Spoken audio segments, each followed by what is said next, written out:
When the Sandinistas came to power in Nicaragua 10 years ago, filled with ideals and hopes for their nation and their people, they discovered a very awful thing. And it wasn't about themselves, even though they had to do it to themselves.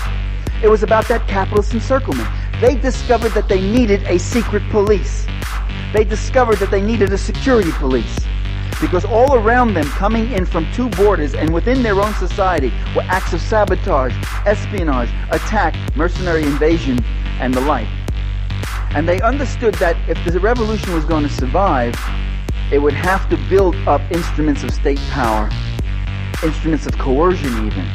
And these instruments, by the way, can make mistakes. And these instruments can not only make mistakes, they can commit some serious crimes.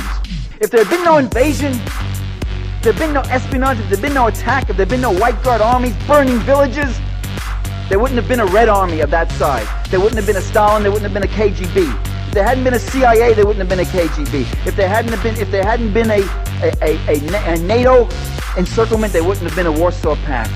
And to lose sight of that fact is to lose sight of an essential force of what was going on over those 70 years, or 10 years. And if you want to know what the Soviet Union went through in its early years, just look at what Nicaragua went through in these 10 years, and then multiply that by 10.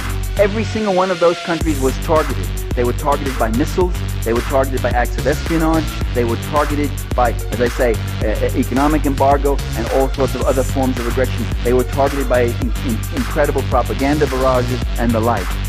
Unrelenting, unremitting. The most targeted socialist country in the world is not Nicaragua, was not Nicaragua. Not even Cuba, it was the Soviet Union. All those missiles were pointing to the USSR. They still are, and they're still building those missiles, and they're refusing to negotiate those missiles.